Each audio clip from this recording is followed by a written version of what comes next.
but on the Facebook.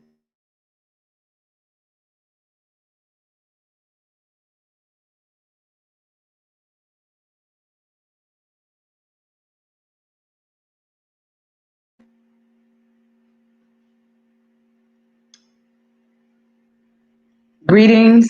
We take this opportunity to greet our audience and our candidates to this very important forum. So I am Minister Cheryl Coleman, and we are welcoming you to this platform for a very important conversation. I serve as the organizer for Faith in Florida, and Faith in Florida is a grassroots social justice organization that works with our faith leaders, with community leaders, as we stand to address the social ills in which our communities face. It is our goal to make sure that we are in this together with our community leaders, faith leaders, to make sure that the quality of life for those that we serve and live with are the best that they can be. And with that shared, the county commissioner role for our community is a very important one, as county commissioners help to shape policy, procedures, and programmings that affect us all. And so we wanted to come, and we're partnering Faith in Florida, also with the African American Council of Christian Clergy, and with our Central Dade pastors, who I have the privilege of serving as the organizer with. We are grateful for our virtual host pastor, which is Reverend Dr. Gaston Smith, who is the pastor of the Friendship Missionary Baptist Church, in which this very important conversation is being streamed on that page. It's also being streamed on our Faith in Florida page, and we ask you to like that page so that you can follow us and to hear more. And then also for our moderator on this evening, which is Reverend Alfonso Jackson, and we're grateful for him being a Central Dade pastor and also our moderator for this very important conversation for County Commissioner District 3. And so we're welcoming everybody, and we ask you to share this and receive the information.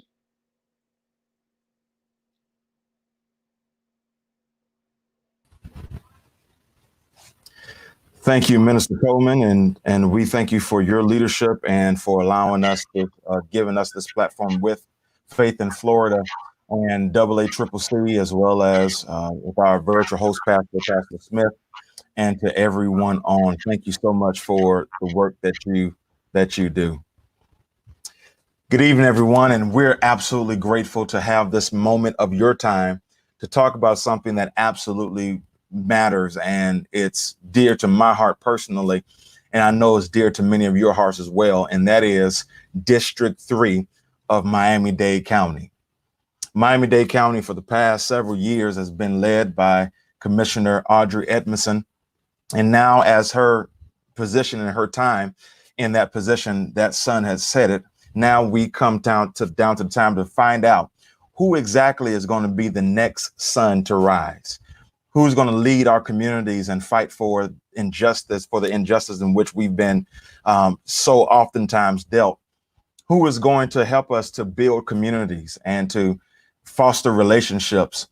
Who is going to be the one that's going to allow us to lead us into the new era and new movement within our communities? That's what we're talking about today.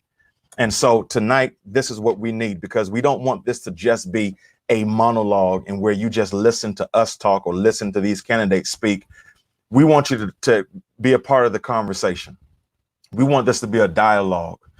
And so if there are any questions in which you have, if there's anything that comes to your mind, that any concerns that you have for your family, your household, your community, this area, this county, we want you to please write it down in the comment section. Make sure that you like, share, and make sure that you tell everybody about the conversation that's about to happen today. And so with that, we begin our forum. And now I want to add all of our candidates today as they come in, and we are excited to have them. And with our candidates, we are honored to have the majority of our candidates today. And so, first of all, hello, everybody. Hello, how you doing? Great. Hello. Good. All right. And so we're going to ask that that they quickly introduce themselves and give us a little bit about their background, and then we'll begin our conversation. All right. We're going to first start with Dr. Tisa McGee. Good evening, everyone. My apologies. I tried several different things to get my camera to work, and it's not working today. So I apologize for that. But I want to let you know I'm Dr. Tisa McGee. I'm running for Miami-Dade County Commissioner in District 3 because I believe I can help. I am a mother and a wife and a grandmother, and I've been an educator and as well as a small business owner. And I really have invested myself into this community. When I moved here in 2004, I actually worked for the Children's Trust. And in doing that, I learned a lot about the community, was able to get out into the community and works hand in hand with a lot of the agencies that provide both services to children and families. And moving from there, went to Barry University, where I'm now an associate professor. I've been there for about 10 years. And I teach social work students leadership, advocacy, and public policy courses, and giving them the encouragement and the drive to come out into the community. We've started many programs, but one specifically at Charles R. Drew, in which we brought social work students there to help families with resources and mental health counseling. And so I have this sort of unique skill set that I believe that I can apply as an elected official. And I really want to have the opportunity to be your voice on the county commission. Thank you. Great. Thank you for joining us. Ms. Manester Kinsler. Good evening, everyone. My name is Lee Kinsler, also known as the Condom Lady in Dade County. I'm a wife, a mother, an activist, a poet, a screenwriter, a fashion designer, an artist, certified by the state of Florida. My degree is in criminal justice, which I mostly work in mental health when I was in the work world, corporate America. I have a nonprofit and I have a for-profit. I have a loving husband, and I'm happy to run because I think that's being a commissioner all by itself, to have to govern so many hats in this society, in this district, as a Black woman, a woman in business, a woman that works with our youth, and have never had any backing and had to make sure you still got it done because you don't want to disappoint the people that you promise. So that's why I'm running for District 3. I'm a product of District 3. So if you like me, you know what you've done. And if you don't like me, you know what you've done. So I'm here to fight for the community, to set the captives free and release our community from poverty and these struggles that are so much burying us. Great. Thank you for joining us. Mr. Eddie Lewis. Yes, sir. Hi.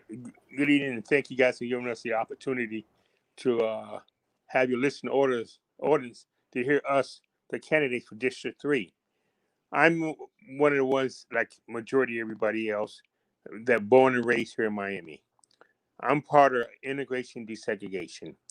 I went to Phyllis Wheatley Elementary, Dunbar Elementary, Booker T. When Booker T faded out, I went to Miami Senior High School. I left Miami Senior High School and went to the University of Tampa. I left there and went to the United States Marine Corps, where I stayed in the Marine Corps for 17 years as a gunnery sergeant. That gave me a whole lot of responsibility on people's lives day by day.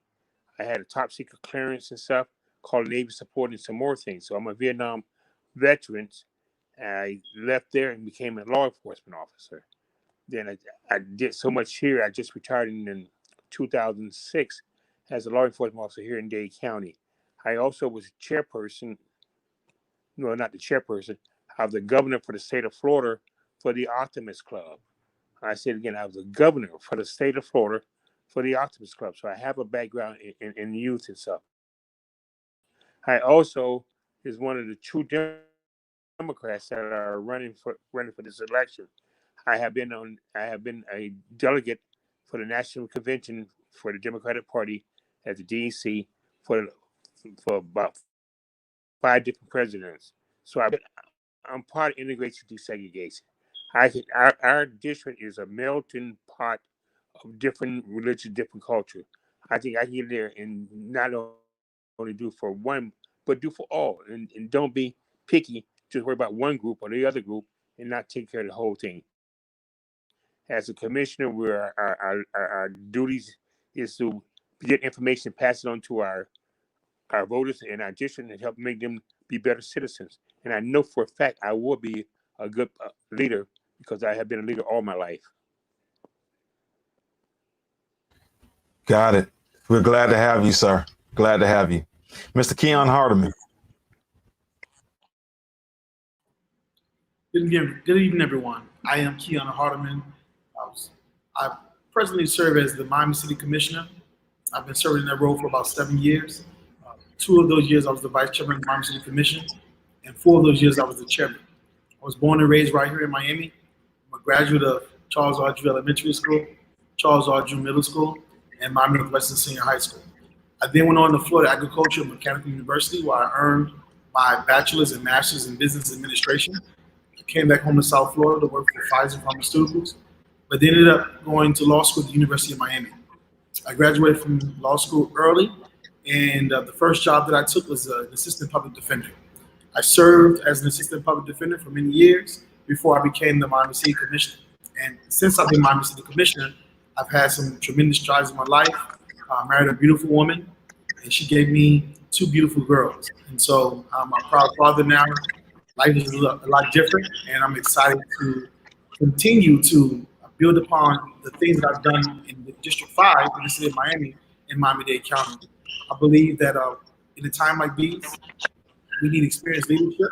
We need leadership that understands the complexities of our community and how to get things accomplished, how to bring resources to our neighborhoods, and how to ensure that the #1 goal is moving our community forward in a positive way. Well, as a man who has 2 daughters also, I'm glad I'm not the only one struggling. And so glad to have you, Ms. Hardeman. Ms. Gypsy Metellus. Thank you so very much. Good evening, everyone. Thank you, Faith and community. Thank you, Ms. Campbell, for the opportunity. I am Gypsy Metellus. I am a Black woman, a Black immigrant woman. I am a longtime community activist, advocate, currently serve as a nonprofit leader. This is the role that I've held for the past 20 years. And so I've lived in the United States from the age of 12, moved to Miami when I was about 23. And from that first day upon my arrival in Miami, I needed to connect to community. My head of service called me to the areas of great need in our community. I served as an educator, then went on to county government, and finally my career is in this nonprofit sector, which allows me to have a deep understanding, a really layered, nuanced understanding of the challenges in District 3. I know that we're the district that has the worst disparities. We're #1 in the worst metrics.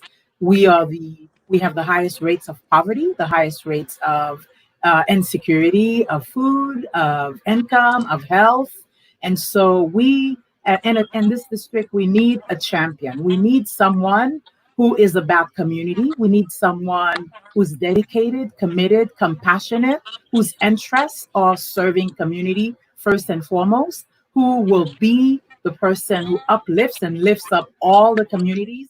And I want to say that my multicultural perspective, my multicultural experience enables me to be able to have good relationships across the communities in District 3, across the various language groups, because I'm fortunate enough to speak 3 of those languages. And so I'm ready. My experiences, my outlook, my heart for service is a calling to do all that I can, use all of my gifts, my talents, my assets, in service of people, in service of community. This is the reason that I'm offering myself to serve in this capacity.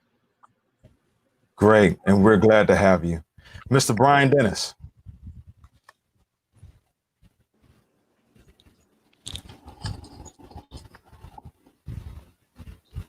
Mr. Brian Dennis, can you hear me?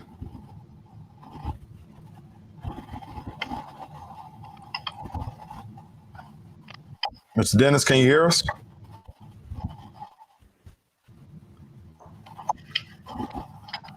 Okay, we see him, but I'm not sure if he can hear us. Mr. Dennis, can you hear us?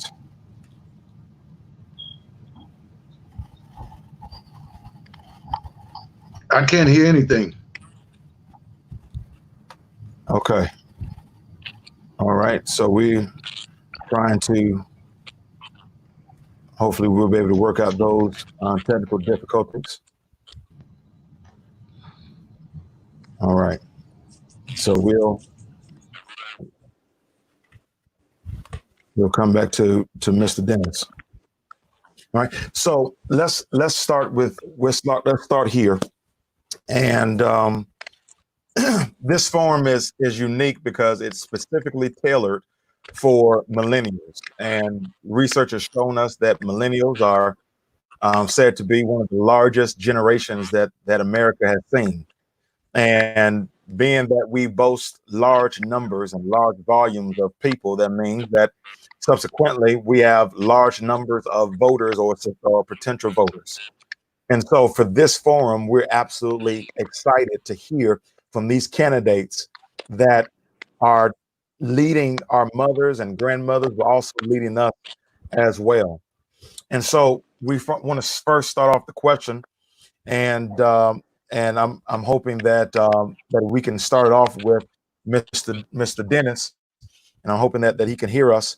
Mr. Dennis, the question is, why do you want to be the commissioner of District 3, the county commissioner of District 3, and what is your vision for the area?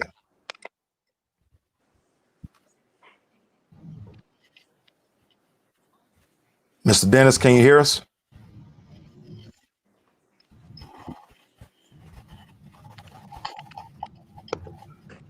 Okay. Maybe if we actually on the private chat, we write the question form, we'll be able to read it and respond. Yeah, I have somebody already doing that. So while we're waiting for him, let's go with Mr. Tellis. Mr. Tellis, can you tell us why do you want to be the commissioner of District 3, and what is your vision for the area? Thank you, Pastor Jackson. I'll restate a little bit of my opening remarks to say that for me, this is a call to service. This is a call to service that is a natural extension of my lifelong service, my lifelong servant leadership, right? And so it began for me, as I suggested earlier, on day one when I arrived in Miami. Became very active and very involved in a number of issues that not only affected the Haitian community, the African American community, the Latino community, as well as the Anglo communities, but I built on the number of relationships, the issues, the challenges, evolving my leadership, as well as developing a deeper understanding of the challenges that this district faces. So what I understand today is that as the most diverse district, it has the largest share of people in poverty, right? It has the largest share of a number of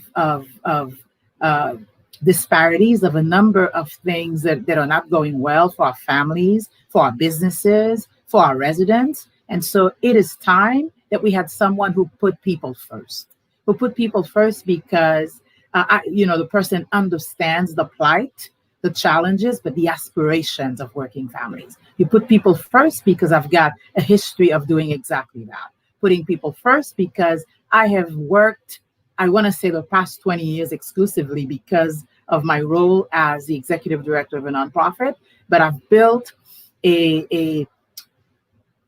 well, I won't say a lifetime, but I have focused on understanding the issues, understanding the systems that create the issues and challenges, making sure that I would work collaboratively with people to address those issues and to offer solutions that sometimes are out of the box thinking and sometimes are just a natural extension of what is already here. And so what this district needs is someone who cares about people, who cares about community, who's not interested in furthering their own interests, who's not interested in furthering anything other than the common good, the common welfare of a population that has for too long been left out, that has for too long not had a champion, that has for too long not have people who are outraged by the level of poverty in this district. And so all of those reasons make me want to offer myself as someone who understands those issues, who wants to address them, and who has spent a lifetime doing exactly that.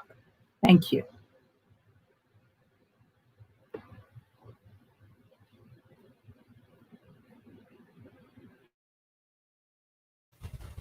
Mr. Hardeman, same question.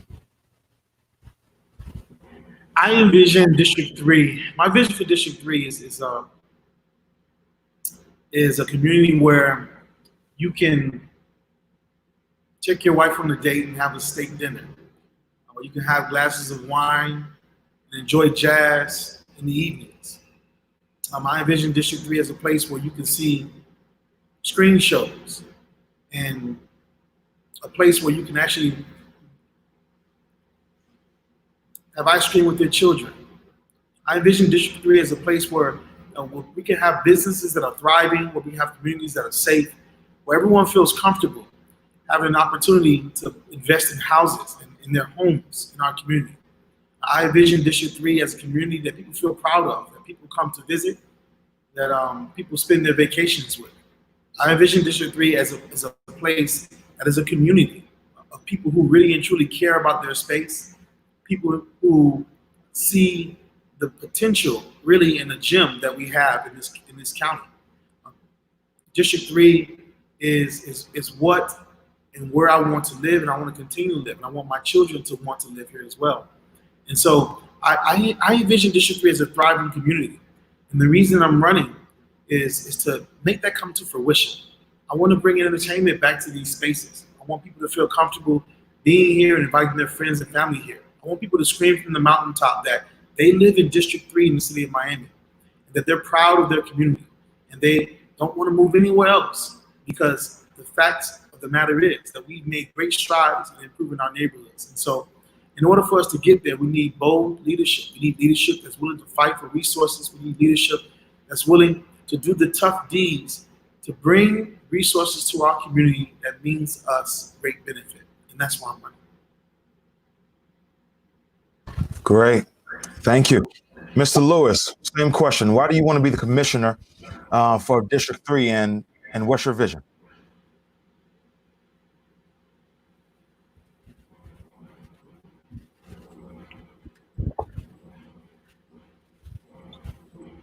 Sick and tired of the same old leaders come in and take office and don't do anything.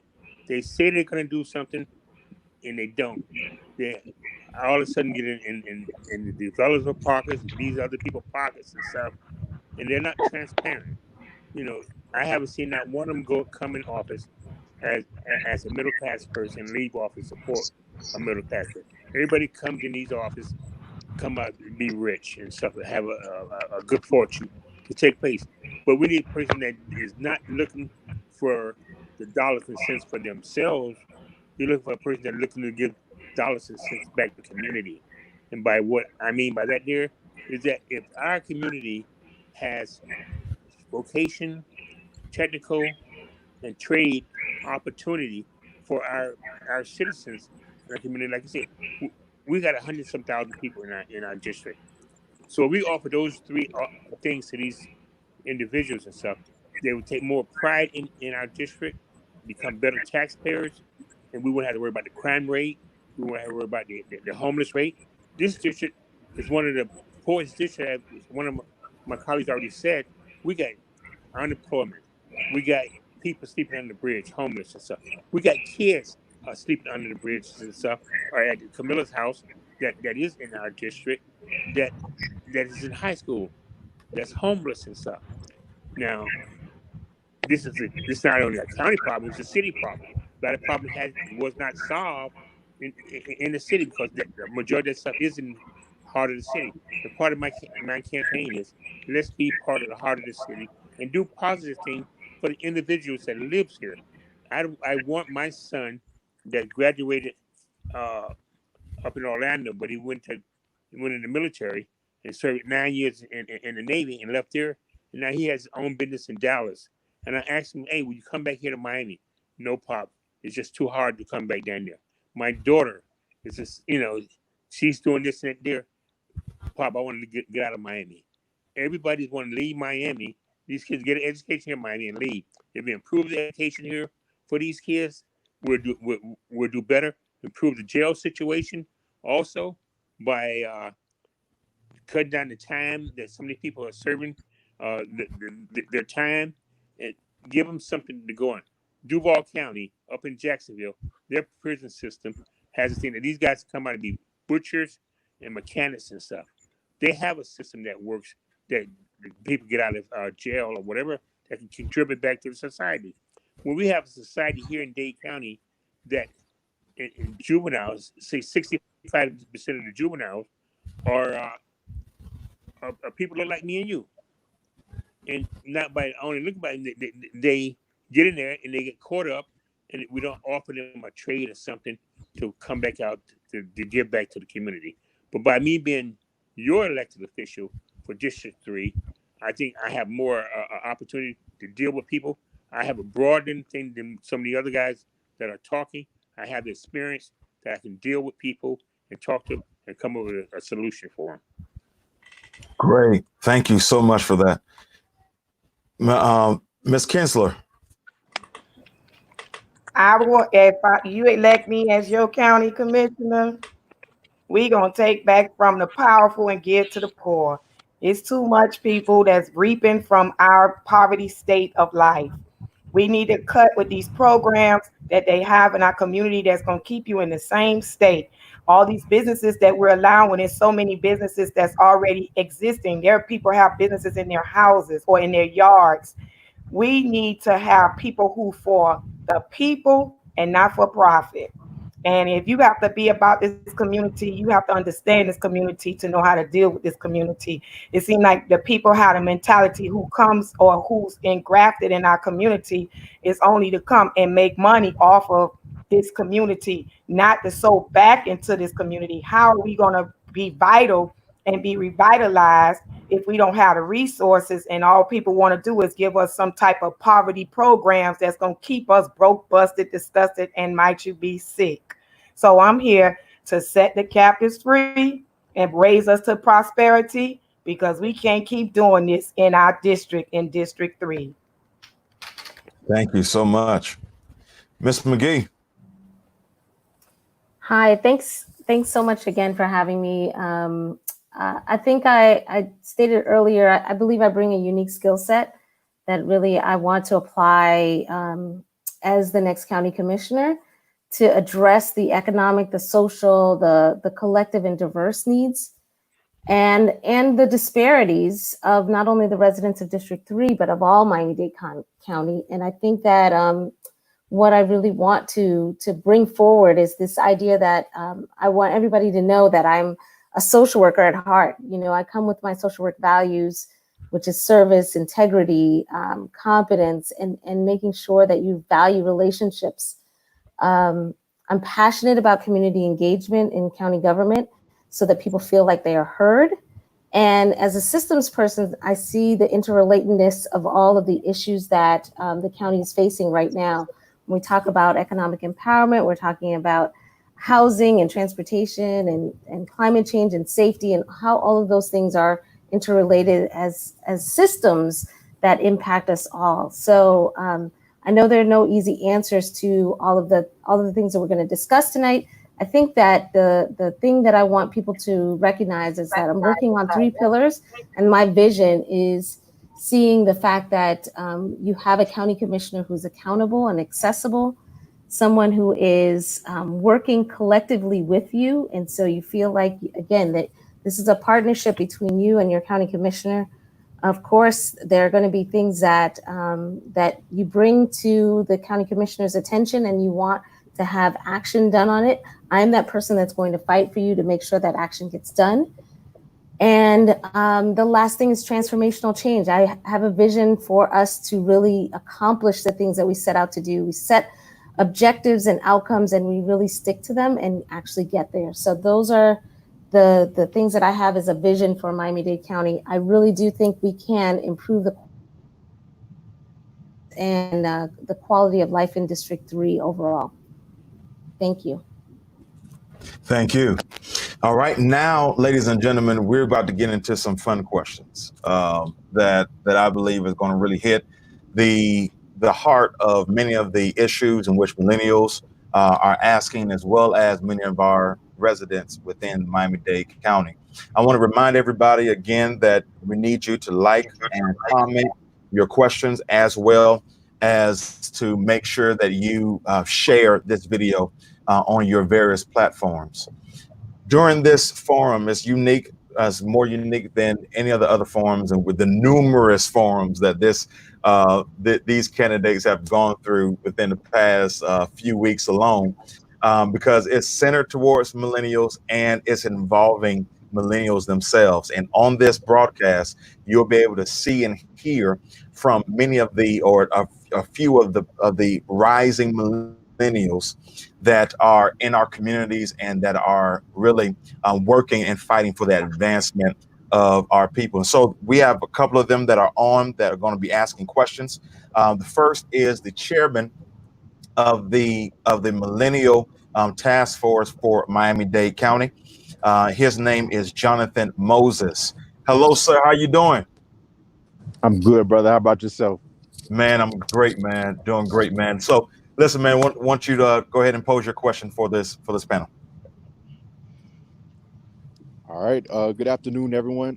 Thank you to Pastor Jackson, Pastor Smith, and the whole Faith in Florida team for creating this platform and addressing the millennial community that, again, we are the future of Miami-Dade County.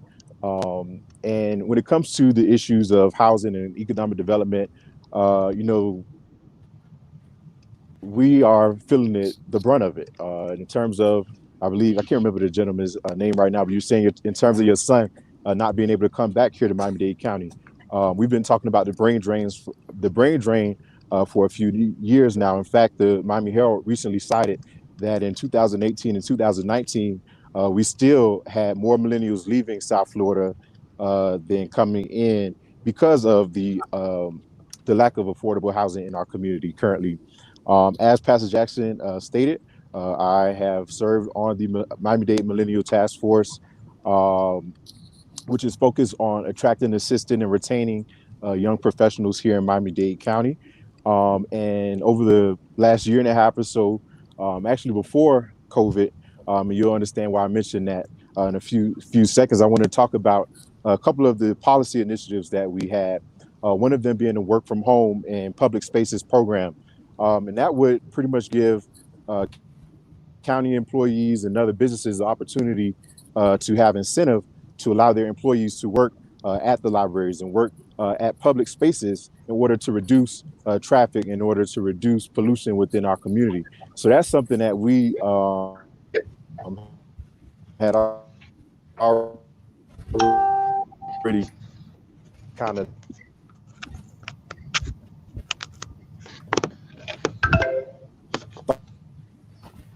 Okay. Mr. Moses, you still there? All right. Did everybody catch the question? No. Okay. No. I think he froze out on us. He's in Still hear a me? Okay. Can you guys hear me? Okay. I'm on now. If you can hear me, I'll get to the question. Okay. Okay. So again,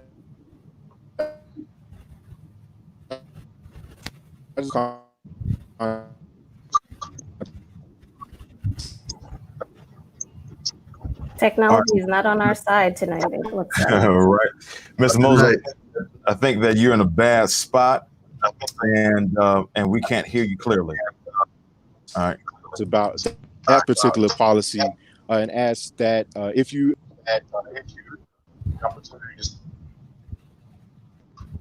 Okay. I'm sorry about that, guys. Maybe I'm rephrase here, the but question for him if you heard it. Okay. Thank All right. So try one more time, Mr. Can you- Moses. The question. okay, yes. I was just going to ask, how would you all prioritize making sure that millennials are retained in the county, and what specific policy solution would you offer once elected? Okay. So let's start off with Mr. Dennis, who I'm glad that we've got on. Mr. Dennis, can you hear us? I can hear, but he kept freezing, so it's like he was robotic. So I never really got the full brunt of the question. So if you could give me the question, I could be able to answer it. Okay. So Policy. go Yeah, if ahead. you had a specific policy solution in terms of retaining millennials in the county, what would that policy be? If I'm trying to understand the question, you saying the specific policy? Yeah. So if It would all depends on. It would have to be if they're happy doing their job. I don't think that there's a policy to retain anyone. They have to be happy doing their job, because I can't create a policy just for you to keep your job if you're not happy. If you're not happy, then we're going to continue to have the brain drain. So a policy, I don't know about a policy, but what we probably can do is creating this package. Create something that what they would want to stay. Even if they don't like what they're doing, they will want to stay. They will have the opportunity to progress, to be promoted to different departments and things like that, and just to be able to climb the ladder. We also know this here, as far as a policy is concerned. We're not in key positions of authority or in departments in Miami-Dade County. So there's always going to be that threat that as someone like yourself who can bring in a young person that could do the job and probably do it more efficient. You also have someone that may be threatened by that job and then become a pin jockey and start writing an individual up and putting them out of a job. So it's a twofold question. What really is not what a policy can do, is what can we do with an incentive? If there's an incentive when they are hired to move forward and the commission can create a policy that creates the incentive, then that's the way we need to go. I don't know about a policy, but I do know we can create an incentive package within the policy to keep young people coming into Miami-Dade County to be employed and to gainfully help our county and our community grow. Okay, thank you. Ms. McGee, any thoughts? Absolutely. I believe that we, not as specific policy in terms of, I would continue to support the Millennial Task Force, look at the recommendations that you all make from your meeting and finding out what the issues are.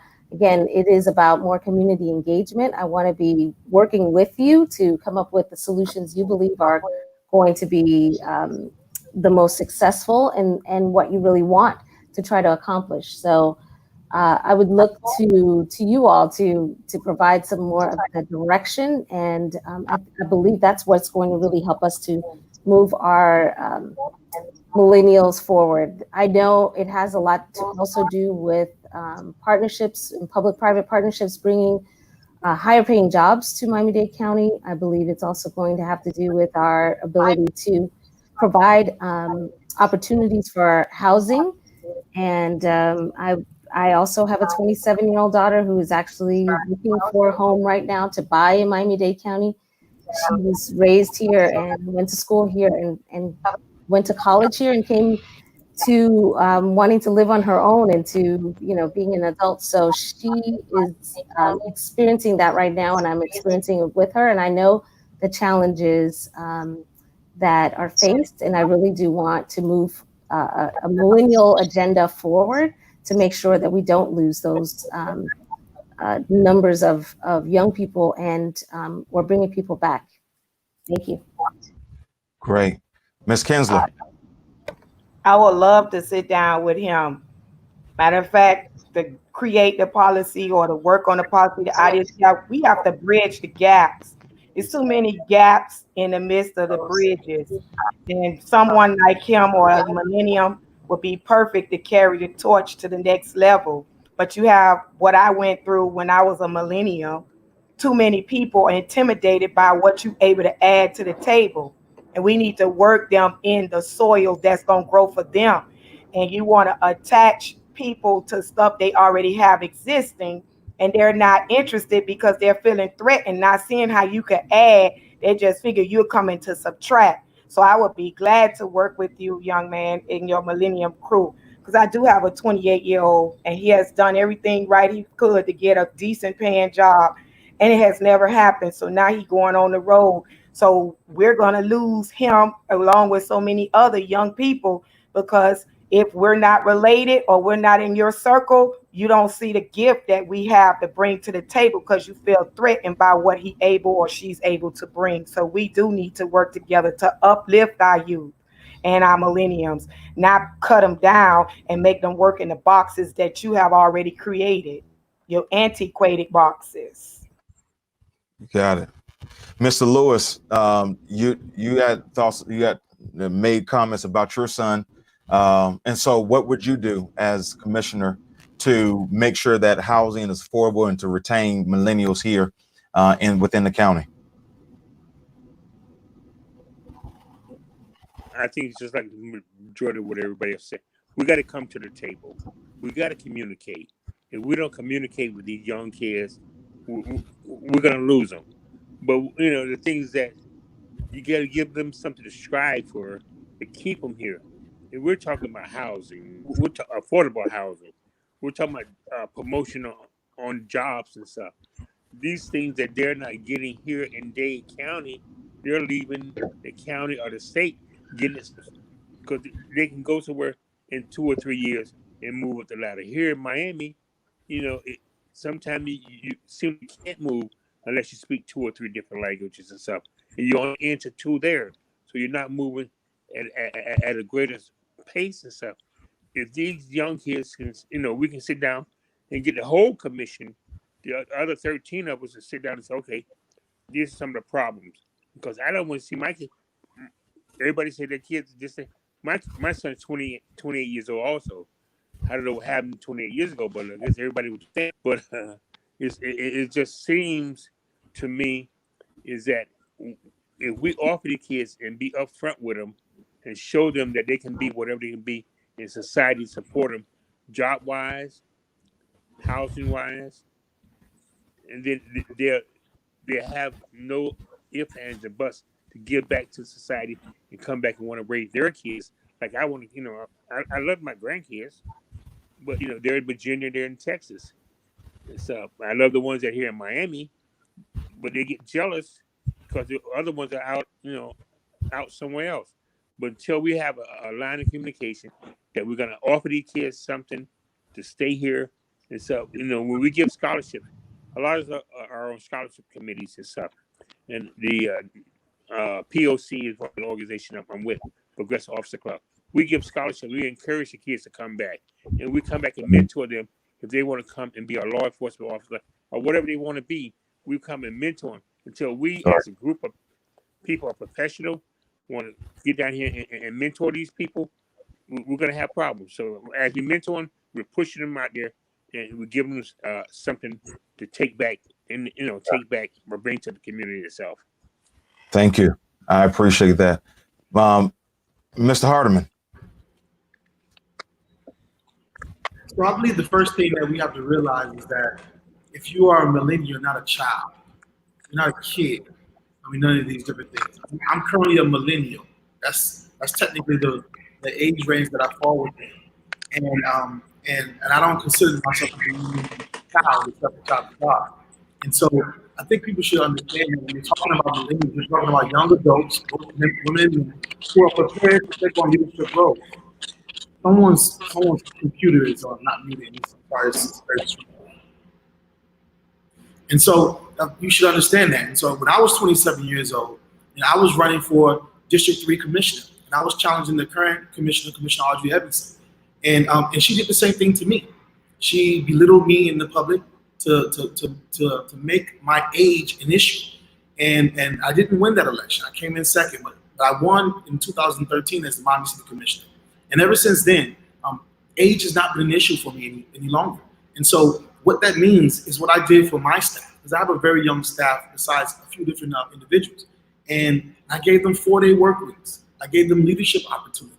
I gave them opportunities to serve in leadership roles. And so you looked at, when you called into my office or you were meeting with my office, you were meeting with people who are much younger than I am.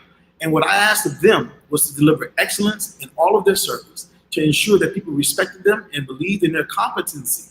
And if we could do that as a team, then people will believe in us in our service to the community. And so I think that when you couple all those opportunities together, you give young people who are millennials an opportunity to really and truly make a mark in society. We have to make room for everyone. And so when you couple that with housing incentives to give them opportunities to buy either homes or condos in the area, you do a great service for them. So we should all remember that this is about retaining talent and recruiting people. And we're competing with the nation. And so we should do some of these things first. But first, stop calling millennials children, because they're not. Thank you. Ms. Metellus. Yes, thank you so much. So Mr. Moses raises a really great point, and that is the importance of really having the voice of millennials to sort of inform the policies and initiatives that as a county we have to embark on if we're going to in fact retain them. So first, I'd love an idea of creating a poll to sort of get the opinions of millennials around what forces are pushing them out, what forces would keep them here, and what else the county could do to really create an environment where they feel welcomed or they feel that they have a chance to succeed. But beyond that, I am for the idea of providing housing, right, home ownership opportunities to millennials. And even if we need to incentivize that or create some sort of millennial bond, if you will, a millennial bonus, not bond, millennial bonus, in order to give them a shot at that starter home. I think that would be the first thing. The second thing, which I think is really critical, is that we create an environment that supports entrepreneurship, right? Especially entrepreneurship that's driven by millennials. So that includes technical assistance, it includes access to a revolving loan fund, and it even involves incentives for millennials such that they could create a business right here, scale the business right here, and have all of us benefit from the impact that this business would have in terms of our tax base, right? I would also, recognizing that millennials are steep in technology, I would want to make sure that we create a tech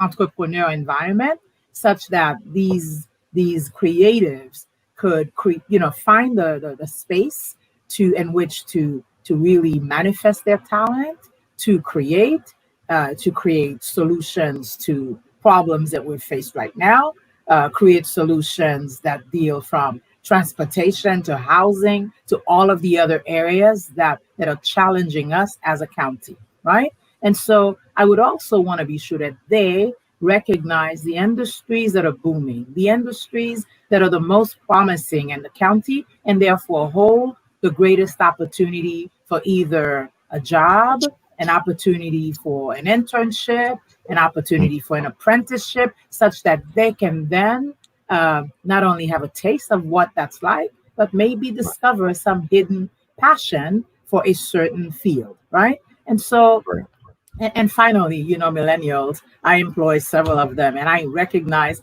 that I needed to give them flexibility.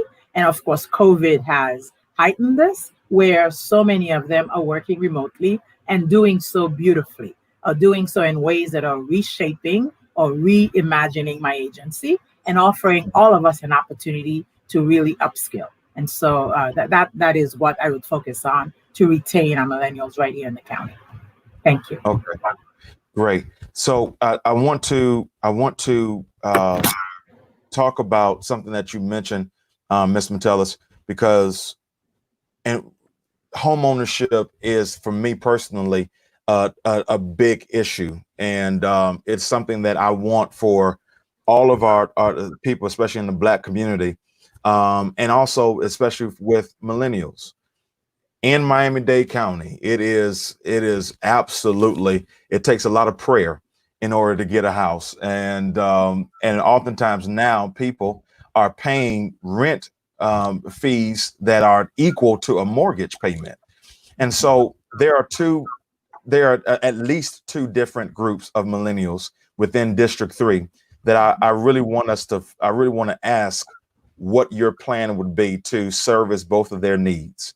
There's one that is a millennial that is in the lower income range, but yet affordable housing is not affordable. And they are always out of reach of being able to gain or get the assistance that they need in order to become a homeowner. And then there are also those millennials who are moving back into Miami, and they're looking to live within District 3. However, that group of millennials make too much for affordable housing, and they cannot fit into the brackets in which have been set. And so as a result, they end up living in Aventura, Pinecrest, other areas outside of our communities. So what would be your goal or your plan to service these two groups of individuals, and not just millennials, but with residents within the district as well? So we recognize, yes, thank you. So we recognize that it takes a little bit more than a prayer to become a homeowner and Miami-Dade County writ large, right? So it takes a prayer, it takes lots of prayer, it takes a good credit score, it takes access to credit, it takes maybe coming from a family or household where people can gift you, can give you gifts that could cash gifts that could potentially begin to encourage you to save for that down payment. And so in our community, we know that we're starting off in a non-equitable position, right? We know that in terms of wealth in our communities, for every $10 that a white person has, there's less than $4 in our community. And so really creating opportunities that target millennials. And again, we're talking about millennials that we want to come back to their communities, that we want to remain here. We want them to be the ones who help this economy continue to thrive. And so we need to prioritize keeping them here. So you do that through definitely some sort of incentive and home ownership. You do that through maybe revising the AMI, the area moderate income levels that make someone eligible for some of these low income home ownership opportunities, right? And you look at ways where millennials are prioritized in terms of becoming the next generation of homeowners, right? Because if we don't do that, then this economy of ours, this capitalist economy of ours, does not continue to turn, doesn't continue to thrive, and we all lose because we didn't make the right investment. I'm done.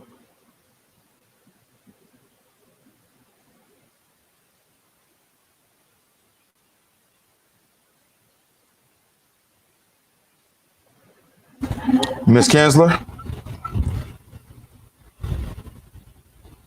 I have a belief that God has blessed me to write plenty of initiatives. They just have never been implemented because of lack of access. There's an initiative that I would love to implement that deals with the youth to their transitional stages. By the time they get ready to get out of school, they will have what they need. They will understand and respect that their credit is vital. Instead of them buying Nikes and Jordans, they'll be getting ready to purchase their homes. We need access. We need training. We need education on everything other than what we're getting trained on now, which is to stay in poverty. So if our children already come out of school prepared not to be working for some low wage job, you raise the quality of life, they're ready to be trained. They're entrepreneurs already when they're in school. But we go and throw them into somebody else's vision for their little couple of pennies rather than preparing and equipping them and catching them and propelling them to fly. So by the time they get to high school, and if they transition to college, there are certain incentives And if they go to high school and they finish high school and they ready to start a family, because some people, let's keep it 100, everybody not made for college, and everybody not gonna have a baby once they're financially set. So we don't need to be dealing with barriers if we can grab them when they're in their high school days and get them prepared, so when they senior year, they have something and they're able to develop. Right now, you get them in high school, when they graduate, they have nothing to really, they get the chance to see this world is wicked. This world is real. How am I going to do this? Now they're accustomed to living a certain way, wearing certain things, but now when it comes to their income and it doesn't match their needs. So we need to educate them and grab them and have programs that's going to propel them to fly, not keep they want to benefit on the problem. We need to keep prevention and have solutions before they create this problem, and now you capitalize on them staying stuck like Chuck. Right. That's great. Mr. Hardiman.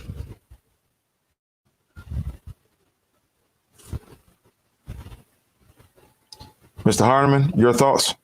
Yeah. So that's precisely the situation I found myself in. When I graduated from Florida A&M University, I had a well-paying job, and I came down to Miami.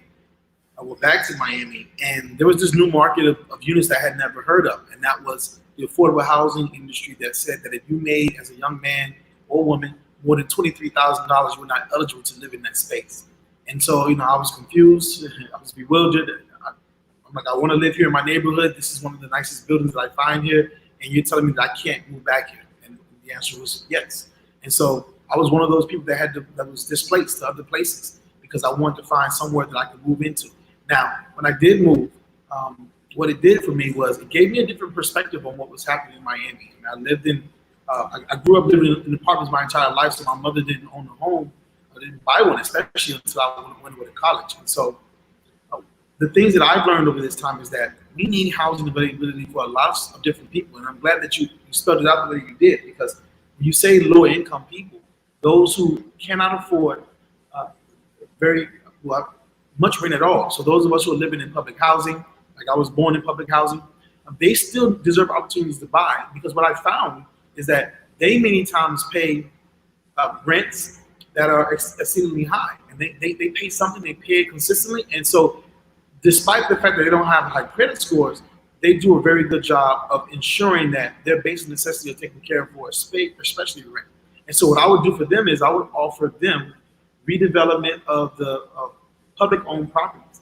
So if there's a space like Liberty Square, instead of giving it to developers and allowing the developers to make the profit on the backs of the people who've been living there for a long time, why not create home ownership opportunities for people who are in public housing, so they have an opportunity to own a part of their land and have pride in their place? And then for people like me, what I learned is that we didn't have a variety of housing that was available, and so we need additional types of housing, not just single-family homes, not just luxury condos, but micro units and other units of affordability, 1 and 2 bedroom units, flats, things that give us the ability to kind of scale up our living capabilities. And I think one of the other things that we should keep in mind regarding all of this is that we have to educate ourselves. If we're not educated on when and what to buy, if ownership is not a part of our discussion as African Americans in this community, or any race in this community, then we're going to be left behind, because Miami is quickly becoming a very expensive place to live in, and it will be exceedingly more expensive for those of us who cannot afford to put $50,000 down on a new home. Got it. Thank you. Mr. Lewis, your thoughts?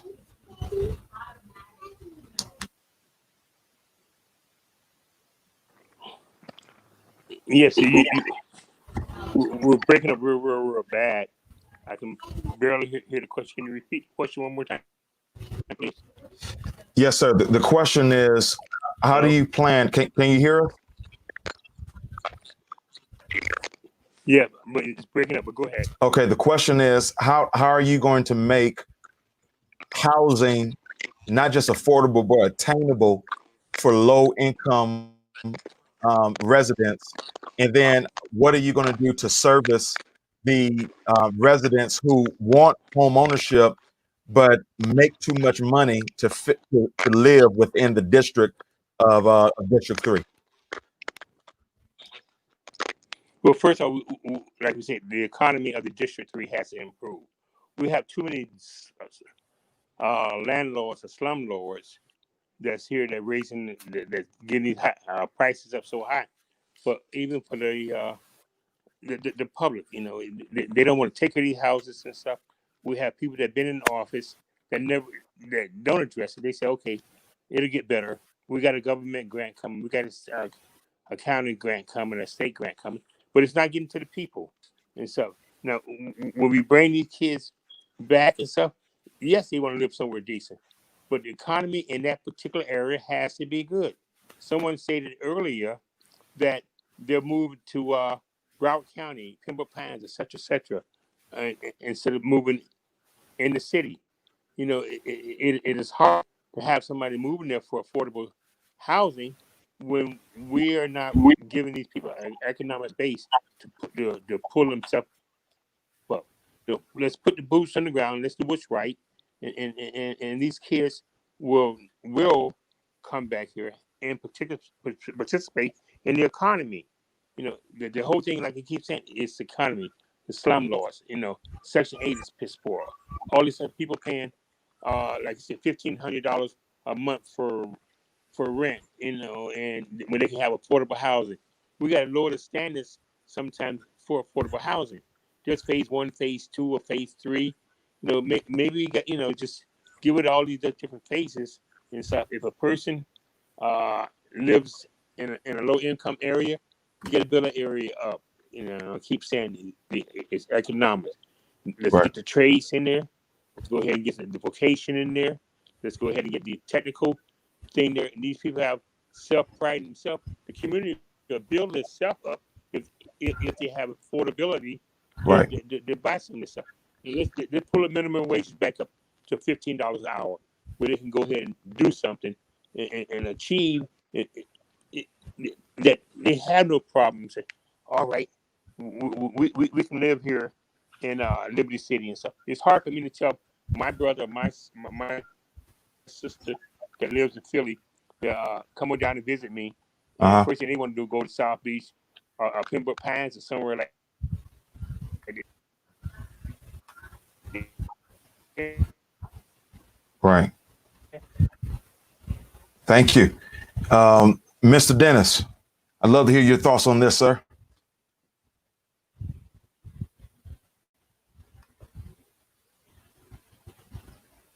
Mr. Dennis, can you hear me?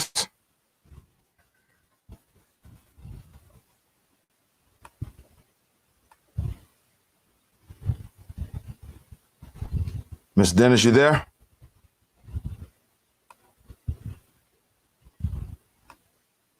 Okay. All right. We'll come back to Mr. Dennis. Mr. McGee, are you with us? Yes. So I had to log off, and it looks like it. Can you hear me? We can hear you. It's good to see you. Perfect. Okay. So yeah, I got my camera to work. That's a millennial move right there to get technology to work for you. All right. To answer this question, I actually had a conversation with someone in the district about this very question. He posed this very question in terms of an issue that he'd like to have addressed. Being part of the lower income range and not being able to be in the space for affordable housing. And I thought, there's so many people in our district that actually are facing this issue and really want to be homeowners. So I'm thinking of ways to incentivize the way that we do business with the county in terms of zoning and financials, and making sure that we have the opportunities for people to reach that home ownership, right? So they need to know that they will be able to access certain programs. And then for those who are making so much money and can also afford more housing, we want to be able to have mixed use and some fixed use income. And what that means is that they will be in developments where they have opportunities to be in developments where there are different income ranges. And that means that they could actually, some low income residents will be subsidized by the higher income residents paying more rent. So those are the kinds of projects and things that I would think about. Also, for those development opportunities, we could also look at creating duplexes, right? So where there is one piece of the property that the owner can rent out and use that money in order to subsidize and to help him pay the mortgage. And that would be another great way to build our generational wealth when we talk about wanting to bring more opportunities for our community. Thank you. Thank you. Mr. Dennis, can you hear us?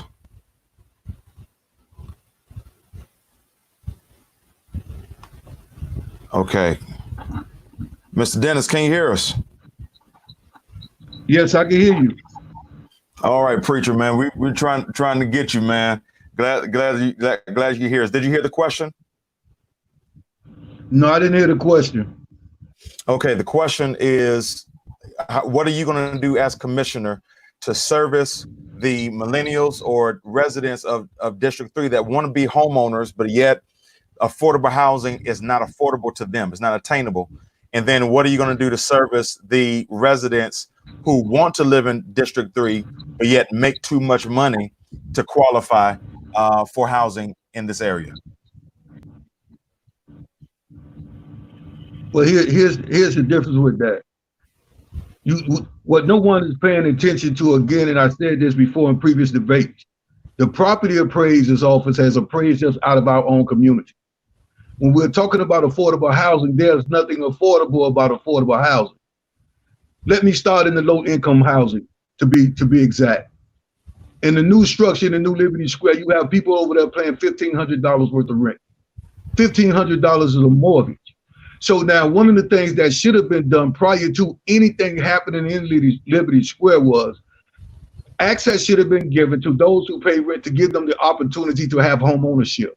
The one thing that I do know, and I spoke with a developer about this today, what we're selling for a house in a housing market, whether it's county or whoever's giving the subsidy, $235,000 is a lot of money for a house that really doesn't even cost over $100,000 to construct.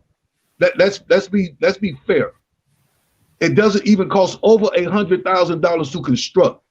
So now, if you make too much, you're out of gas, and if you make too little, you're out of gas. So you're basically in a catch-22 situation, a damned if you do, damned if you don't. So now, what should happen to those millennials that are, let's say, in Liberty Square that are not college, in low-income housing, but make the money, but don't have the professional standard? That's the first thing that should have happened. They should have really reached into them and find out, because I found people that live in low income houses that wind up being pulled out of the low income housing and they have mortgage. Then we're talking about the new millennials that's coming in that want to come back to the state or come back to the city of Miami, which goes back to the first question of how do you keep them and you retain them? Again, you're pricing them out because others are looking at the neighborhood as if it's now theirs. There was no proactive thinking prior to. So the one thing that we'll have to do is, that if a home can be constructed for less than $100,000, and the county has the property, forget the program. If the program is crossing you out, sell the house to the individual. So someone like MD, who's saying, okay, well, you can't qualify this because you make too much over here. Well, it's just like somebody being stuck in a project. You are never going to do anything anywhere to get out what you need to get out of if somebody's holding you hostage to where you can't become progressive. That's awesome. Thank you, sir. Listen, I have another millennial that's on the line that he wants to share his thoughts and his question. He's actually a pastor within the District 3 county, and then as well, he's a part of Circle of Brotherhood and Circle of Agriculture. Want to welcome on Pastor Brandon Jones. Pastor Jones, can you hear us?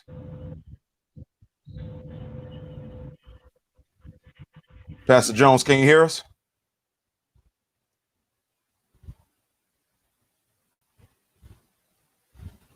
Okay, we can't hear you if you're talking, man. Okay. All right. So we moving forward because I have another millennial that's on, and he's a member of Friendship Missionary Baptist Church, and very connected within the millennial culture. And this is Mr. Levi Knowles. Mr. Knowles, can you hear us? Yes, I can hear you. Can you hear me? Yes, sir, we do. All right. Good evening, everyone. I would just like to say that all these candidates have given wonderful answers. I am impressed with what I've heard so far this evening, and I am extremely excited to be on this platform. I heard a lot, and it sounds good. But what I want to know is what's keeping you from peeing on my forehead and telling me that it's raining? That's my question tonight. And what I mean by that is that so many have said such great things, but who's holding you accountable for what you said? And I have a wonderful pastor. His name is Pastor Gassany Smith, who just so happens to give leadership to this platform. But with that being said, what access candidates are you going to give to not only the pastors in District 3, but leaders and activists in District 3 that's going to hold you accountable for what you said, not only this evening, but what you said during your beautiful campaign? That's what I would like to know. All right. We start off with Mr. Dennis.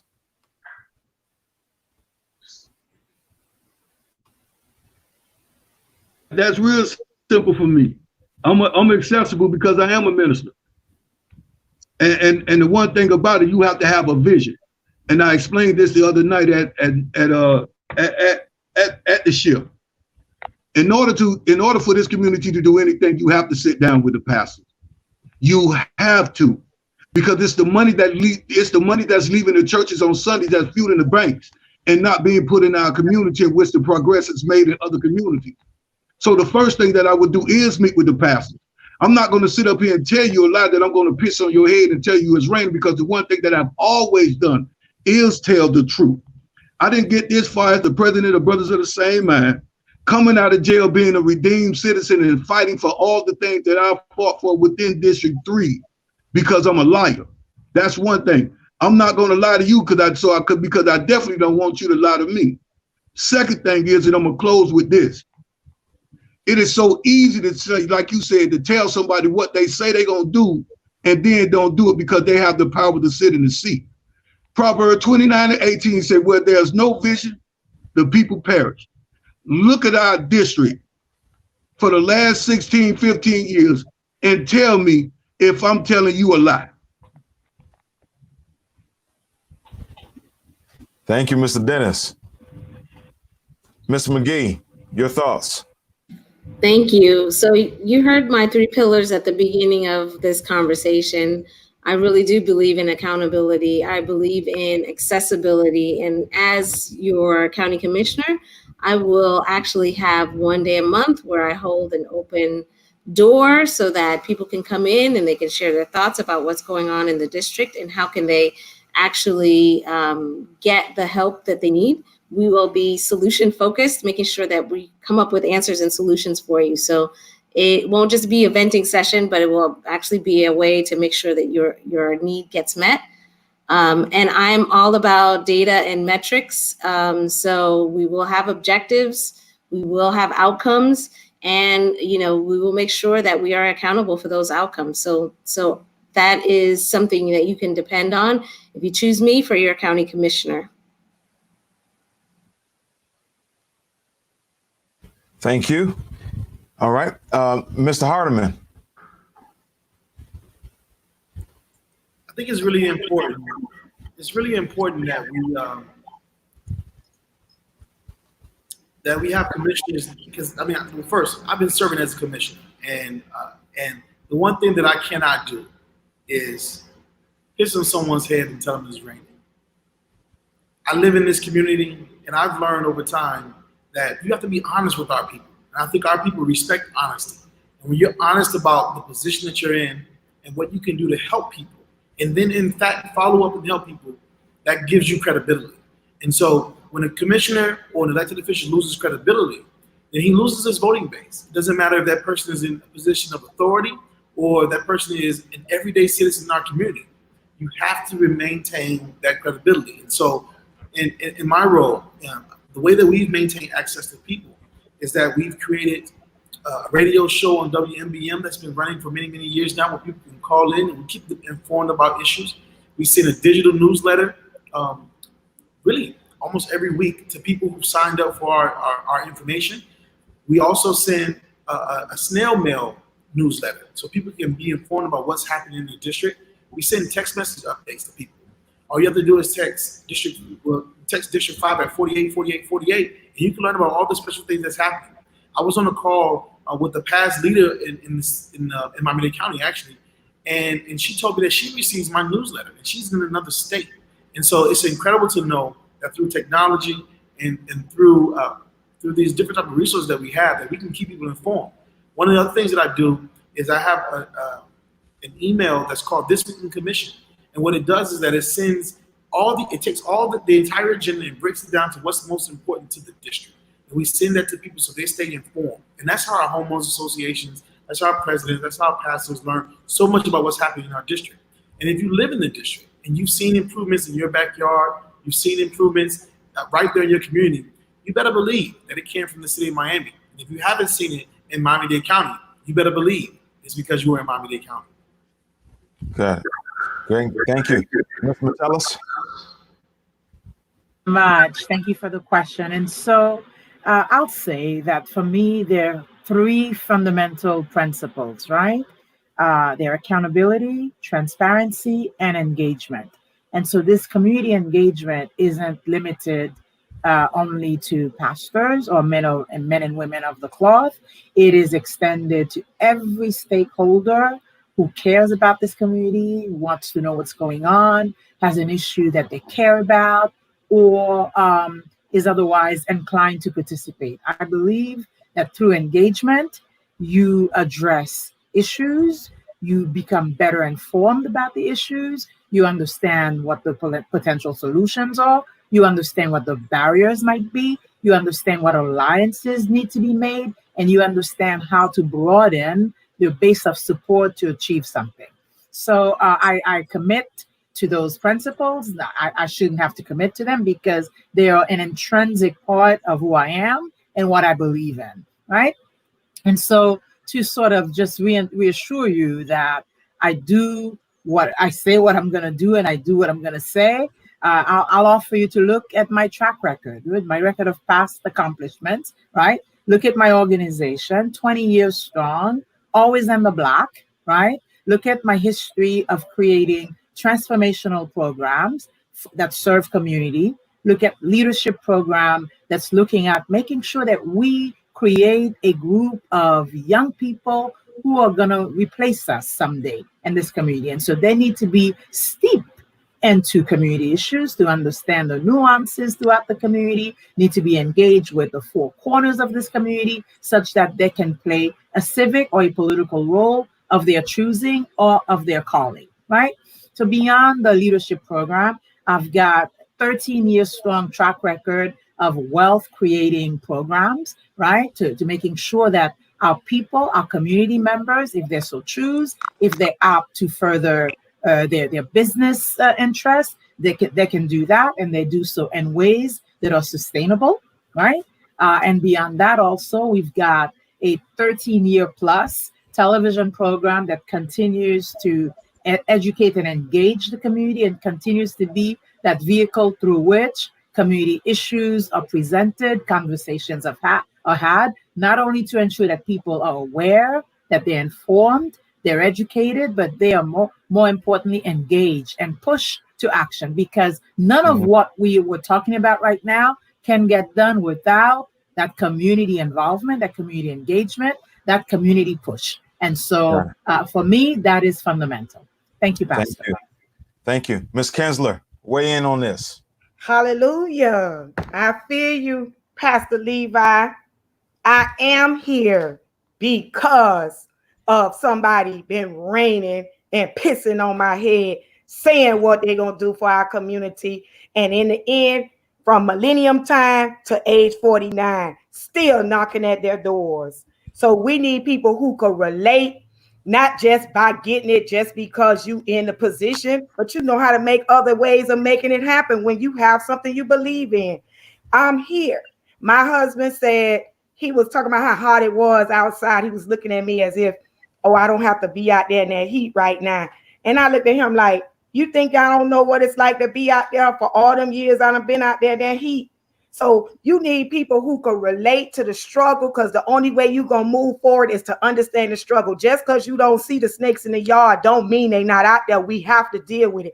And too many of our leaderships have been in position and can't relate to what the real issues are in our community, especially in District 3. So if you want to elect MLK, don't take those initials lightly. MLK 2020, clearly you can see what we say we've been needing in our community has not happened, or I wouldn't even have to be running on this platform. I hear you. I hear you, lady.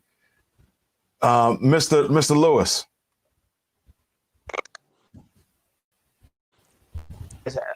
I barely heard the question because it was going in and out, and I had lost it. What was the question, real quickly, and I'll give you a quick. Mr. Levi, can you abbreviate the question? Hello? Yes, Mr. Lewis, can you hear me? Mr. Lewis, can you hear me? No, I can't hear him. I hear you, but I can't hear him. Pastor Jackson, can you hear me? I can hear you. Can you hear us, Mr. Lewis? Okay. Mr. Lewis? Testing 1, 2. Mr. Lewis, can you hear me? Yes, sir, I can hear you. Go ahead.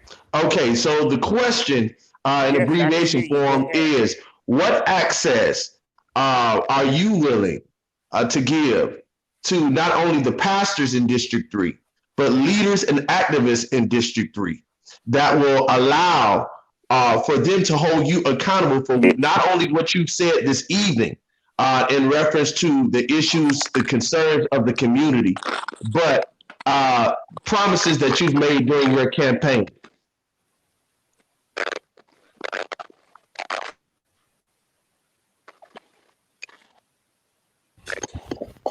All right. Hear some about campaign, but the reason that I'm running, and it is very, very clear. All my life, I say again, all my life, I've been giving to the community and looking for something better to happen. As a school safety patrol at Phyllis Sweeney, wearing the orange badge and stuff, I started giving to community. Like I said, all my life I give. I have served my country. I have served my county, and I think that I will be one of the better days can hold this position because I have the ability to communicate with people. And we got 13 other commissioners that are going to be on that. Well, 12 other commissioners are going to be on that panel there, and 6 of us are going to be out because all this past leadership that we have sold us out. We need somebody new in these positions that's not involved in politics, that come from the grassroots and telling people. Like I say, every day I go out and talk to people and see the thing there. Well, I live in this district here, and we're in district blah blah blah, and these people don't do nothing for us. What are you gonna do? The only thing I can do is give me my word. I want to hold some town hall meetings in every area of District 3, and invite the ministers to have it at their churches and stuff. There's too many 501(c)(3) programs here in Dade County District 3 that we can't have a townhouse meeting once a month somewhere to see what the issues are and let the people say, okay, this is your issue. Hey, I'm the county commissioner. Let's see how can we solve this. We got to have that line of communication. I hope I answered your question. Yes. Go ahead and vote 335. Go ahead and vote 335 in this coming election. I'm transparent. I'm not in nobody's pockets. I don't, pretend to be there. I'm for the people, to do what's right for the people. And let's move on and make this a better district, that we can have an economic base that we can stand on our own 2 feet. Great, thank you so much. And listen, we're wrapping up. We're approaching the end of this interview, but so I do have a question before we bring on Mr. Jones. So one of the things that our Black community is kind of tired of seeing, and that is politicians only engaging with pastors or community leaders when they need something, or when it's election season. And during election time, politicians come in and out of churches, just church hopping every week. And so this is my question. And this is, of course, this entire conversation is sponsored by Faith in Florida and the Central Dade pastors of District 5, in which many of them are part of District 5, District 3 rather. And this is my question. And just a simple thumbs up if yes, thumbs down if no. And so I need to make sure everybody's camera is on. Everybody make sure you can hear me. Here is the question. Are you willing to commit? If you are to be elected commissioner, are you willing to commit to the people of District 3 seeing you in church when there's no election time? And then as well as, and I'm not asking you to join the church, so you don't have to join it necessarily, but it wouldn't be a bad idea. And then number 2, having town hall meetings in which the community can bring the needs or their concerns to you at a regular basis, a regular fashion. Thumbs up, yes. Thumbs down, no. All right, good. Okay, I think we got unanimous thumbs up. Amen. That's great. All right. So as soon as COVID is done, we're looking for you to be in church and to be a part of our service. I want to bring on Pastor Jones and see if he can hear us and be on today. Pastor Jones, are you there? Yes. Can you hear me? Great, man. We can hear you, man. Very Go good. ahead. Thank you. I would first like to thank you, Pastor Jackson, and I would also like to thank Pastor Smith for putting this wonderful forum together. And again, as mentioned by Brother Levi Knows, thank you to all of the candidates who have taken this challenge on in serving the people of District 3. It was one of my favorite scholars and philosophers, Cornel Weston, said that you can't lead the people if you don't love the people, and you can't save the people if you don't serve the people. So I thank you all for having a heart of service for the people of District 3. I have a twofold question. The first question will go for as far as when you look at District 3, I know many of us talked about housing and affordable housing. Truth is, the market is only going to continue to go up. I work for one of the non-for-profits here in Miami-Dade County that deals with a lot of research at the Beacon Council. And it has been told in many forums that Miami is the playground for the rich and famous. What I want to know is, how can we, as Black people and minorities in District 3, when I look at the statistics of elderly that live in these communities that own homes and have taken out a reverse mortgage, and some of those mortgages are as low as $80,000. Grandmother passed away. She's had the house for 50 years. And for $80,000, there's no incentive, there's no situation set up or policies in place where you can help out a family member obtain that home. That's the first question. What is your desire for helping to keep home ownership within the family when individuals, because they needed to, for whatever reason, refinance the home, help them keep their home? And the second thing is, what implementations will you be providing when it comes to an eco-friendly District 3? I know we talk about affordable housing, we talk about criminal justice reform, we talk about a lot of things, but what can District 3 be that district that sets the standard as far as whenever we have any new construction going on where there has to be solar involved? So those are my two questions, and thank you once again for all of you taking part of this service. Thank you.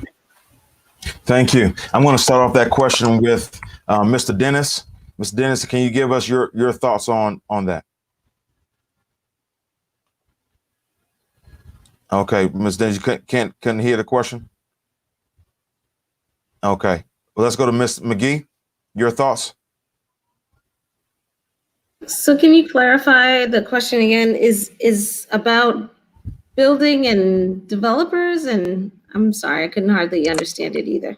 No problem. So the second question was as far as creating a more eco-friendly environment. So we have a lot of Right. construction taking place in District 3. Is there anything that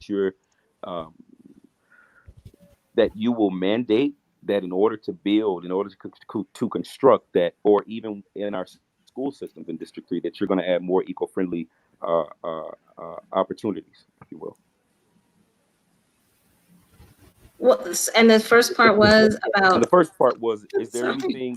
is there any type of policy available for helping out young individuals or family members who seek to own or have ownership of family properties who have given their house up for a second mortgage in order to make ends meet? So a lot of times in our communities, the homes are Right. taken away, okay. Yeah, yes. Okay. Yes. So there are policies that we could implement for our seniors to ensure that they have the ability to meet the standard for taxes, and for making sure that they are informed about what resources are available through the county and through other programs that they could actually use to make sure that they're keeping their homes. We can talk about putting it into a trust, talk about making sure that, again, family members who have or are available to help them to maintain their properties and keep them from liens and other things like that, so that they're able to be passed down to those family members. So I think that is an important part of the process that we need to continue to and make sure that the county informs all of our residents about those programs. Second, yes, I would definitely look at what kinds of things we can do to ensure that we are protecting our valuable commodity of our land and property by making sure we have eco-friendly initiatives that are built into the developments, and any builder that goes into build, even if it's single family housing or high-rise buildings, that they are including measures to make sure that we are thinking about climate change and how we will be impacting that. So thank you. Thank you, Ms. McGee. Thank you. Ms. Kinsler. Well, number one, I do have my husband's car wash is eco-friendly. So we understand how it's important, especially dealing with the climate change, how important you have to understand your community. And you have to know to protect your community. But how am I going to protect community if I'm not building from the community, if I'm not supported by the community? So once they understand the value of the community, the ecosystem could be easily implemented when it comes to recycling and teaching the things about how to take care of our environment. As far as home ownership, for people who doing reverse mortgages, I keep hearing people saying we want to help build wealth or build investments in the homes.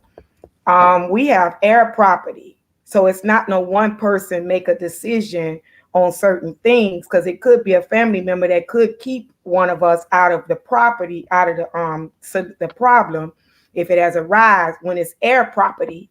But if it's only my property, I'm the only one gonna go and sell it out and sell it for a couple of dollars, and now they're selling it back to the community for $300,000 or $400,000. So if we're really interested in developing and home ownership and investment and passing it down generations, we need to create more air property, more so than letting people come and buy in our community just to make a dollar and pushing us out. And it become more about profit than about the people and families. Great. Mr. Hardiman.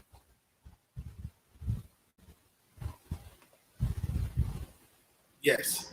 So one of the things that I've been able to do in the city of Miami is attack this home ownership issue and lack of affordability. And so particularly for those who own homes and they need repairs to those homes, things of that nature. That's typically why a lot of people within these areas who have homes built in 1929, 1939, that they need improvements on, and they can't afford to make those improvements. Many of those properties don't have insurance in some of our areas, and so they find themselves between a rock and a hard place. And so what we did was we created an opportunity for people to be able to apply for grants within the city of Miami, and those grants are available for people to be able to have high impact windows and doors and HVAC systems and fix their roofs and things of that nature. I think it's good public policy because what it ensures is that we have standard housing within our communities that's safe and storm resistant. And so I think it's important that when you talk about storm resistance and safety, and then you talk about eco-friendly, well, you should understand that when you create more mandates on private development and say that this home needs to be eco-friendly, then you're adding costs to that house that makes it more unaffordable to be able to buy.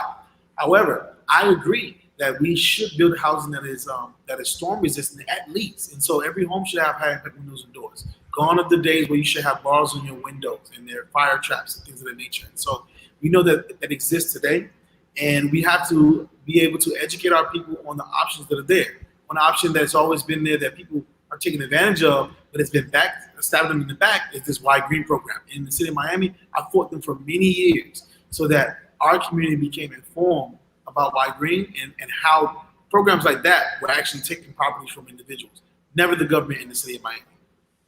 Got it. Mr. Dennis, you there with us?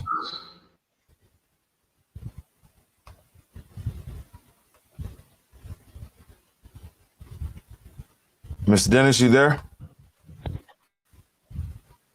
You were off mute just for a second. There you go. Okay. Try one more time.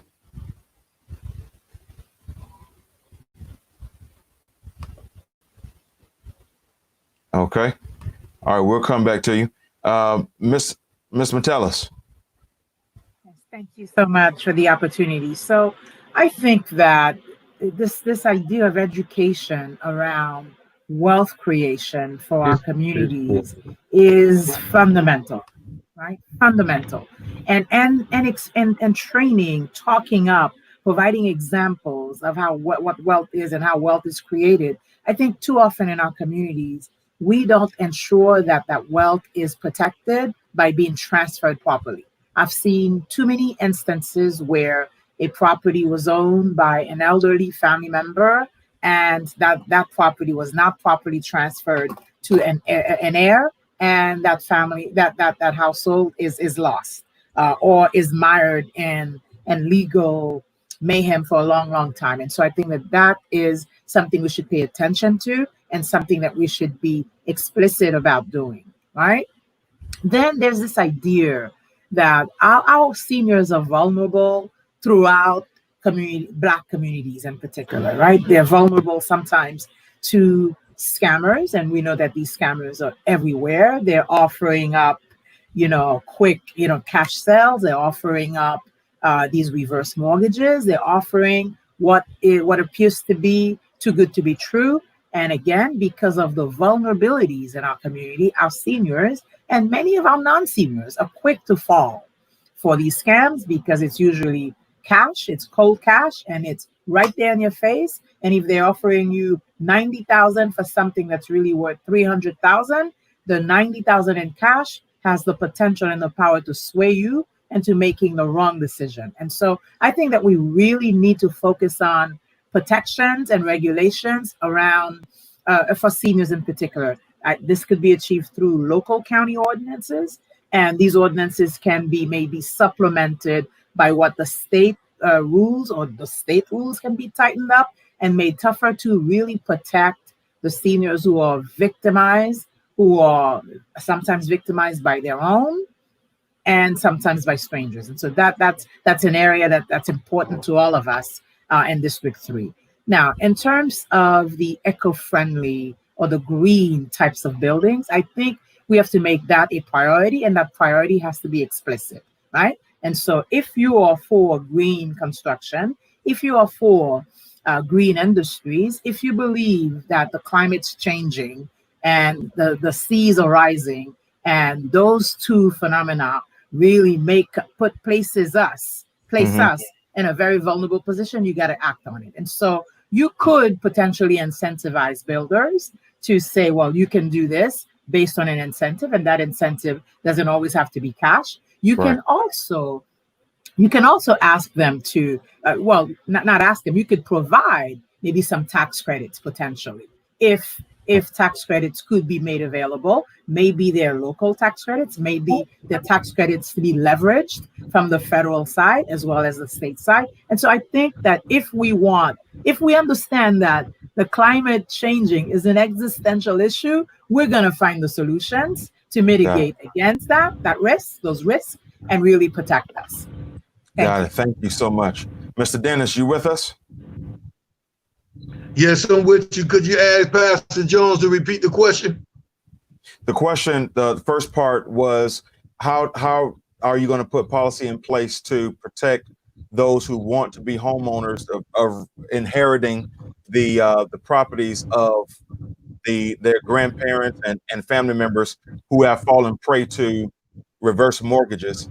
And the second part is, how are you going to make District 3 more eco-friendly and more conscious, environmentally conscious to live in this space?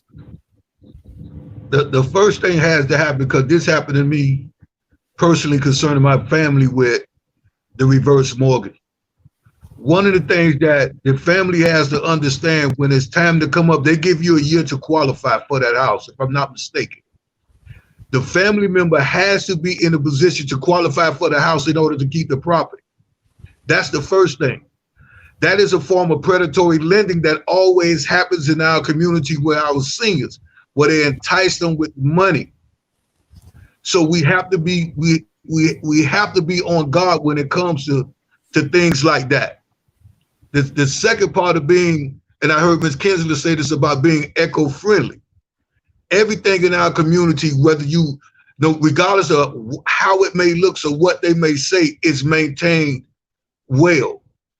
Our community is conscious of being eco-friendly.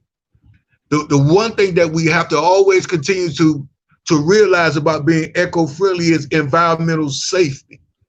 So if we understand the environment and we understand what's going on with it, then we don't have to worry about our community. Just look at a lot of our parks was once landfill. It took an act of Durham to come in and redo Olinda Park.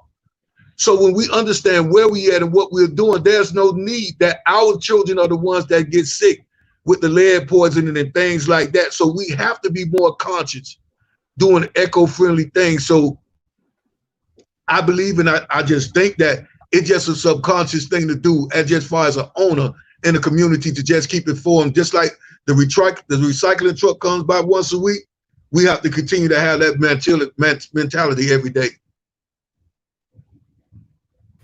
Thank you, sir. Mr. Eddie Lewis, any thoughts on this? Yes, I'm still with you. Any thoughts on the question? What I think with you hear me? Yes, sir. You hear me now? Okay. Yes, I think with the equal thing, if we got to start educating ourselves about the environment, pollution, the land is going to come back from South Beach to Liberty City in 30 or 40 years and stuff. So we got to start educating ourselves on those issues and stuff. And by having these townhouse meetings, what we stated earlier, will give the public a more knowledge of what's going on. And it's, the same thing with these people that are selling their houses with the reverse mortgages and stuff. I think if we go ahead and have the townhouse meeting, and when these senior citizens are thinking about, I say again, when they are thinking about getting a reverse mortgage, let's bring them in there and let's educate them, because the developer, he or she is not looking at it. They're looking at the go ahead and buy from whoever else, tag down, and build a 15, 18 story. So we as blacks we're not gonna be able to get way up there 15, 18, 20 some stories high, and the building be looking at the building shaking left and right. So we got to start educating about when reverse mortgage may be good and what's bad about it, and then our family members that can help us out to stop us from getting there, they got to stop come with us. They can't come Johnny be lately after that happened and say, "Oh, we want this here, this air property, etc., etc." That's too late. That's something to start with mom and dad at first start thinking about that. You should have been there for them as a good kid. You would have been there for them in the beginning all the way to the end. Got it. Thank you, sir. Listen, our time is up, and thank you so much, everybody that participated on this panel. And I want everybody that's watching us to go ahead and since this is the Millennial Forum, we might as well do it the Millennial way. To just make sure that you put on your clapping hands emojis for all the candidates, and no matter who you choose, no matter who you vote for, the most important thing that we want you to remember is to vote. And we want to thank the Faith in Florida organization that's led for our community, our area, and Central Dade area by Minister Cheryl Coleman as our community organizer. To every Central Dade pastor that is a part of our team, we salute you and thank you for your support, as well as the AACCC, whose president is Pastor Gregory Thompson. Thank you all so much. I have one final question as we end this. It is not a long question at all, but this is I'm going to ask that when I call your name, that you answer yes or no and give us your punch number, and then we'll conclude like that. Here's the question. The question is that there's a chance, at any chance, that you do not get the nomination or you do not get elected as the next commissioner for District 3. Will you commit to still giving your full support and service to this district, even though you may not receive that honor of being our commissioner? And so, first question is to Ms. Kinsler. I'm sorry, we didn't hear you. Say it one more time. I say definitely, of course. I'm here. I live here. Okay, give us your punch number. Oh, my punch number is 334. Manista Lee Kinsler, your future county commissioner. Hey. Thank you so much. Ms. Metellus.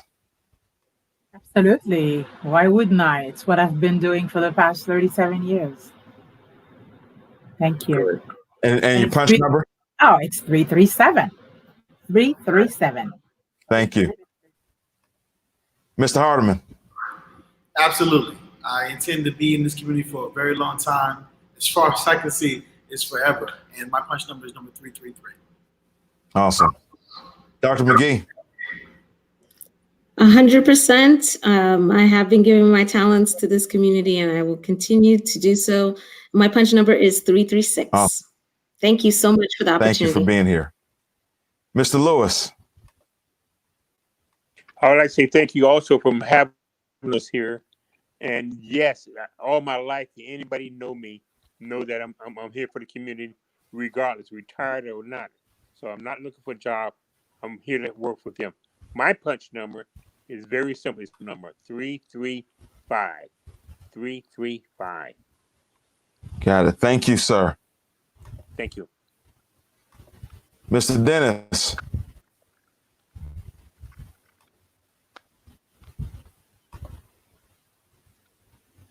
Mr. Dennis.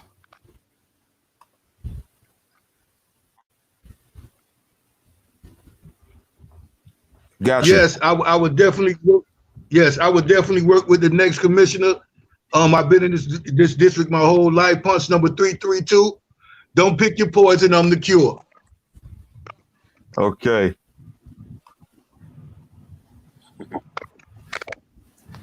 Ladies and gentlemen, I've had the tremendous pleasure of being your moderator tonight. Thank you so much to Pastor Brandon Jones, to Mr. Jonathan Moses, and also to Mr. Levi Knowles, and to everyone that has played a part in making this happen. Make sure that you vote, make sure you register, and make sure that you fill out your census. Thank you. God bless you. And until next time, keep the faith.